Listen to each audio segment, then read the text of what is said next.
Hey you guys, it's me. I'm so sad that I'm not here this week because this is one of my favorite stories to teach, and I've tried to stall it out as much as I could, but you have to get started on it. So I have pneumonia. Who gets pneumonia? So I'm not looking my best. Apologies for that. But I wanted to do a video to get you through the first part of the lesson today, and then luckily for me, Mrs. Florek next door did a video for her kids to take them through the story, and it's really well done. So I'm going to have you do that. One quick difference is that she was prepared to be gone and made copies of the story for her kids. So she'll often say, like, put that on your copy of the story. I was not prepared, as you guys know, from Monday to even miss Tuesday. So having to miss most of the week was not in my plans. So I did not make copies of the stories for you guys. So just ignore her when she says those things and fill it on the the skills builder, and then we'll go from there when I get back. Okay? But I'm gonna take my face off the screen here. I think, yeah, okay. And then I'm gonna take you through this skills builder because it's really, this first paragraph of this story is so hard. So I want to make sure you know what you're talking about here. So you're going to click this guy, and it will bring this up. And I'm going to go ahead and make my own copy of it so I can type in it with you guys. So I think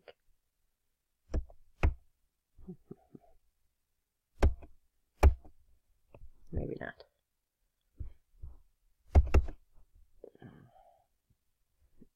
Let me try this. Aha. Okay. So, file, make a copy. Thanks for your patience there. And we'll let this load and then we'll get going. Sorry that I'm coughing so much. Okay. So, it just talks about how he uses these really long and complex sentences that makes it difficult for us as modern readers to understand his work. And really, I find that in this story, it's only the first couple of paragraphs where he does this, and then after that, it starts to calm down a little bit, and kids tend to be, I'm so sorry, be able to understand it on their own. So I want to take you through these first couple of lines to make sure that you're understanding it. Otherwise, you might get scared and frustrated and quit, and I don't want you to do that. So the first line of the story says, "The 1,000 injuries of Fortunato I had borne as best I could, but when he ventured upon insult, I vowed revenge." Okay, so before I just give you the answer, please think about that a little bit. The 1,000 injuries of Fortunato I had borne as best I could, but when he ventured upon insult, I vowed revenge. So I would say something like this. Fortunato bothered me all the time. But finally, when he insulted me, I knew I had to make him pay. I use exclamation points because this is a pretty big deal. Okay, this narrator's name is Montresor. The guy he's mad at is Fortunato. Okay, so funky names, but they're just guys in Italy. Okay. "You, who so well know the nature of my soul, will not suppose, however, that I gave utterance to a threat." So you heard this in the videos yesterday. I think that she explains a little bit of this, right? So here, our author is talking to us, which is weird because it's like breaking the fourth wall, right? Like he's reaching out and saying, like, "You reader, you who so well know the nature of my soul." When I teach this, I always say, this right here is something I might say to my best friend. "You who so well know the nature of my soul."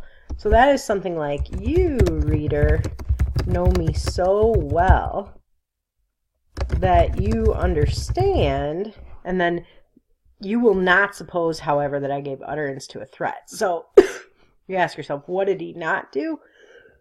He didn't threaten him. So "you, reader, know me so well that you understand that I never threatened him."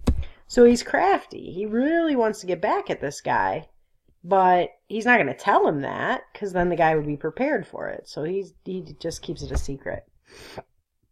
At length, At length is something akin to eventually. I would be avenged.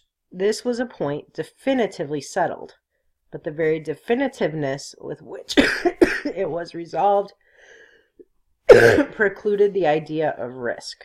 Okay, so eventually I would get my revenge. That was definitely sure. Okay, but the very definitiveness with which it was resolved precluded the idea of risk. So I wanted it to work perfectly. So I needed to, sorry, my typing is sick too. Perfectly. So I needed to avoid any risk. I must not only punish, but punish with impunity. So I needed to get him back, but I did not want to be punished for it. So that's pretty hard to do, right? You want to get somebody back, but you don't want to be punished for it.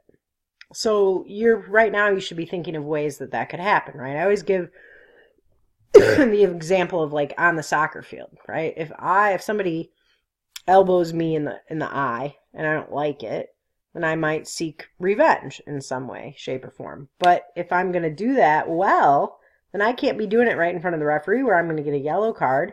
I've got to make sure that I'm going to do that secretly, right? So he's very obsessed with this idea. So he's got a couple lines about it. I must not only punish, but punish with impunity. And then a wrong is unredressed when retribution overtakes its redresser. So it's basically like it's not good revenge when the person getting revenge ends up punished for it. Okay? It is equally unredressed when the avenger fails to make himself felt as such to him who has done the wrong. So it's also not good revenge when the person getting the revenge does not do it himself. The offender needs to know who is punishing him. So basically he's saying, like, I want to get revenge on this guy. I do not want to be punished in any way, shape, or form for it, but I want him to know it's me getting revenge. So when you put that together, guys, that's tough to do. Because you want to get revenge. You want it to be harsh revenge. You don't ever, ever, ever want to suffer any consequences for it, including like the other person coming back at you. But you want to do it yourself. You're not like going to hire a hitman or do something secretive. You're going to basically announce to the guy, hello, this is me getting revenge on you.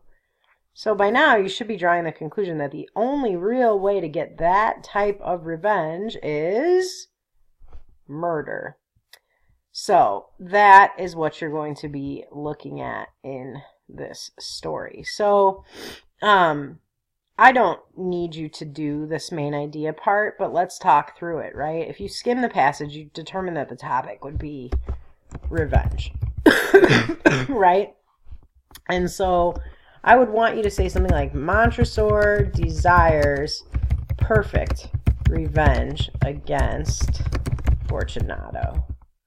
Okay, and your details for that would be like the lines that talk about him not getting punished, the lines talking about how definitive he was, that he couldn't take any risks, and the lines talking about the fact that it has to be him to do it. What's the purpose of this? Well, this main idea tells us how serious Montresor, he's our narrator there, is about getting revenge on Fortunato. It also tells us the type of revenge he desires and makes us think that this story will involve murder. Okay? Alright, and then going on down, there's going to be a line coming up where it says, thus speaking, Fortunato possessed himself of my arm. Putting on a mask of black silk and drawing a roquelaure closely about my person, I suffered him to hurry me to my palazzo. That word just means to allowed him to. So you'll get to that later in the story.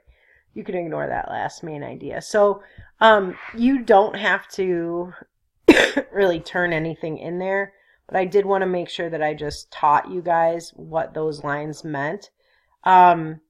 I love this story so much. I'm so sad I'm not there. But we will do some things with it when I get back. But I think Mrs. Florek has done a really nice job of helping you to independently enjoy it and understand it at the same time. She has a skills builder there that I'm going to have you do, and I want you to submit it just because I want to hold you accountable for doing the work, and that way I can also, you guys can tell me where you've had problems with it, and we can go from there.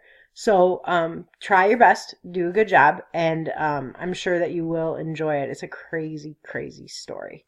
Okay, I'm hoping to see you, if not Friday, Monday for sure, and I hope you're all well. Okay.